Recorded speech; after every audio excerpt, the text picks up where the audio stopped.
Hello everybody and welcome back again to another Flex episode. I'm Jeanette Diergaard, your presenter for Flex, and today we have the nation's most beautiful.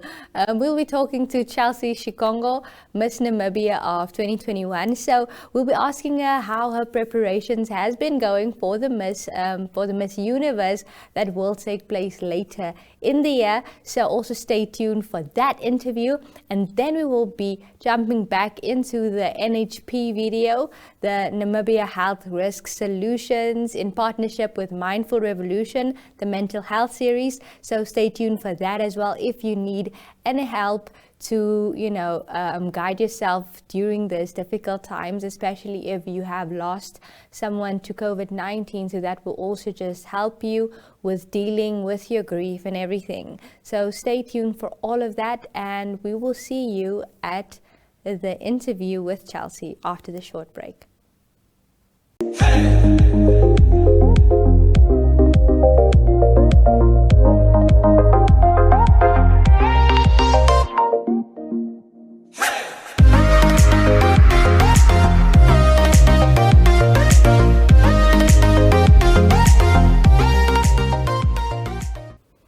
Hello everybody, we are here with Chelsi Shikongo. Chelsi, welcome to the show. Good morning, thank you for having me. Always a pleasure to see your beautiful face. So how have you been? I've been good.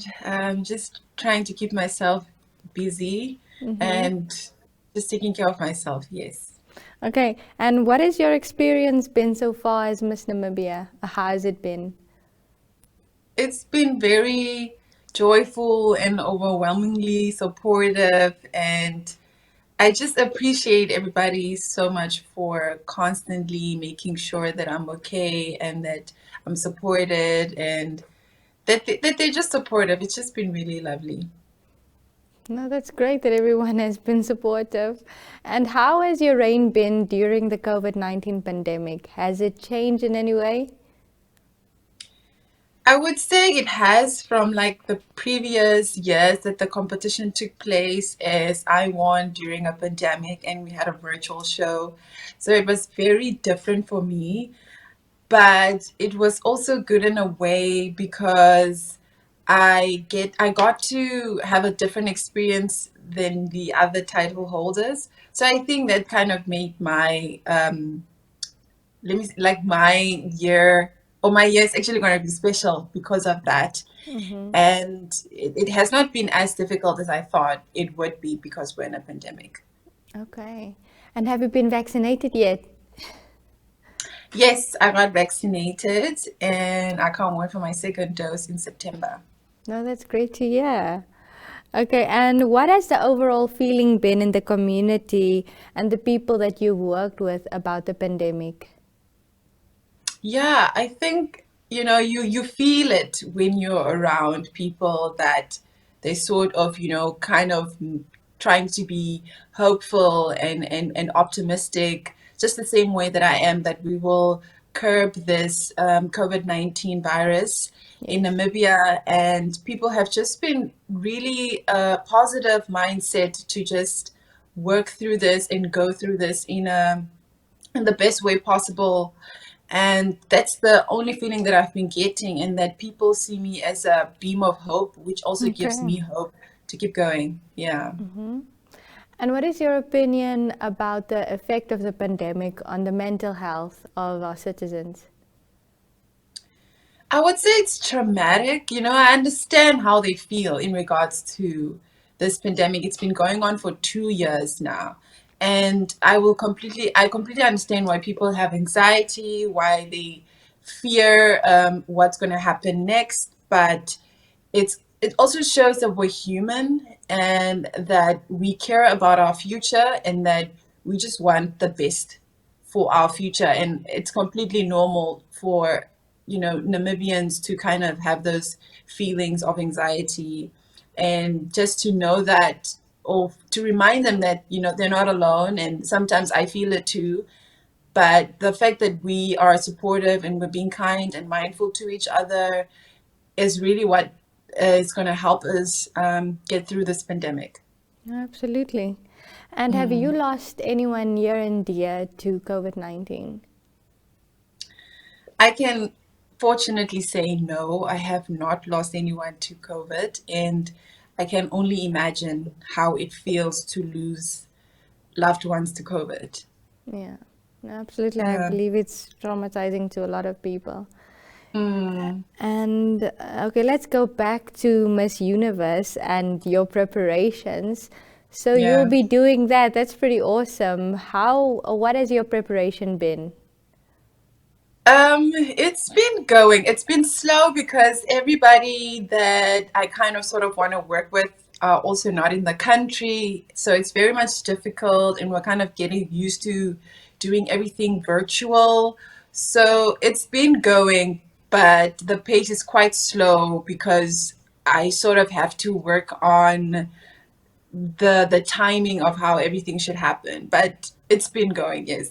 Okay, so can you tell us what that includes when you're preparing? Okay, so that includes mainly preparing for my interviews for Miss Universe. It entails me preparing my interview outfits or just my outfits in general, and it also entails my practice for my walking and my posing for when I'm going to be on stage presence as well for Miss Universe. So don't you want to tell us who the designers are that you're working with? Well, currently I don't know anything yet, but Okay. as soon as I do, you'll be the first to know. Okay, awesome. Can't wait. Okay, Yes. Chelsea, we'll end it there, but do you have any last words that you'd like to say to the Namibian nation? I just want Namibians to know that they're not alone in this and that I completely understand, and that they should take as much time that they need to grieve their loved ones that they've lost to COVID. And I can only imagine, be kind to each other and be mindful and know that we can curb this if we all work together. Yes. And I love everyone. Thank you so much, Chelsea. I personally can't wait to follow your journey at Miss Universe, and I really hope everything will work out for the best and that you will slay the runway, slay all your challenges, and yes, all the best. And we love you Thank, too.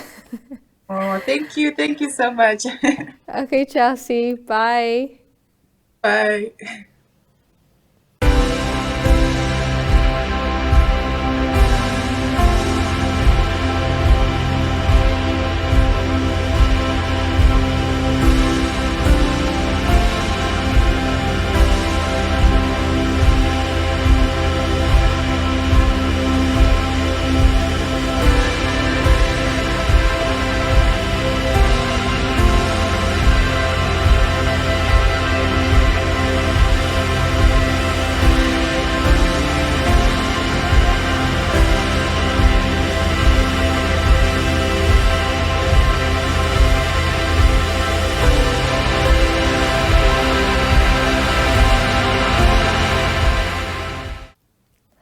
That brings us to the end of this show. We will see you guys in the next episode. We will be talking to Emily Kandanga. She is also a fitness influencer and a personal trainer as well. So stay tuned for that on Monday. And I hope you guys have an awesome weekend. And don't forget to join us every morning at 6:30 a.m. and work out with me. And that is it from me, Jeanette Diergaard. I will see you all in the next episode.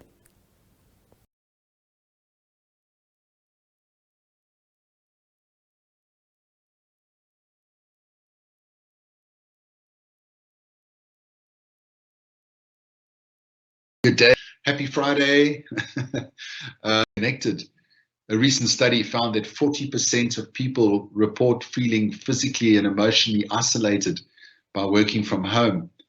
And people want connection. They want to be heard. And that's why I'm asking you how you feel. What's your number? If I can just know a little bit about you, that helps me. That helps you.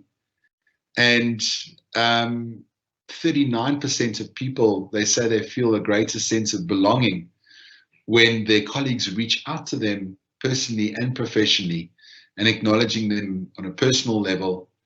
And as leaders, to be authentic and to be emotionally intelligent, now is the time more than any other time. And a lot of leaders, I heard yesterday, I was on a call with 350 people in a bank, and they were saying now's the time to be human, and let's drop a lot of what the corporate label looks like and just be more human. But it's got to start with us, and we have to be the change we want to see in the world. And now is the time to do it. Right now is the time to change what normal looks like. I recall we're still stuck in a very old way of thinking, and we're coming out of that, thank goodness. But my father, when he was a businessman, and he was national sales and marketing director for General Electric when they were in South Africa. They pulled out, and he went through terrible burnout and terrible stress. And I would say, Dad, are you okay? And he would just say, I'm fine, boy, I'm fine. But he wasn't fine. He was suffering with burnout. He was suffering from anxiety, panic, fear, what we're all going through now. But he didn't manage it well. He didn't attend the You're Not Alone platforms. He didn't reach out. He didn't check in. And he sunk into a very dark depression to a point where he died from suicide when I was 21 years old. And I thought to myself recently, if we had a culture of checking in as a family, we might have saved his life. We might have got him the help that he needed in the time where we could have helped him. But all you get is, I'm fine. Let's not settle for I'm fine. Let's start the revolution. Let's not settle for I'm fine. Can we do that? And I know sometimes it's difficult for us to do it because we're not fine.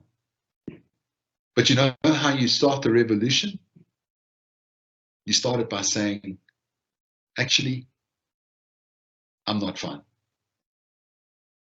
And that's some vulnerability and honesty right there. Because by you saying that, it opens up somebody else to say, oh, wow, I'm not fine either. And it's amazing in work. I was listening to something by Simon Sinek last night, amazing, amazing guy. And he said, it's amazing in the workplace when you're vulnerable and you say, I don't know if I understand what I'm doing, or I don't know if I'm good enough to complete this assignment. And you let your guard down, or you say, I just don't know. Then your friend or your colleague might also say, you're right, I also don't know.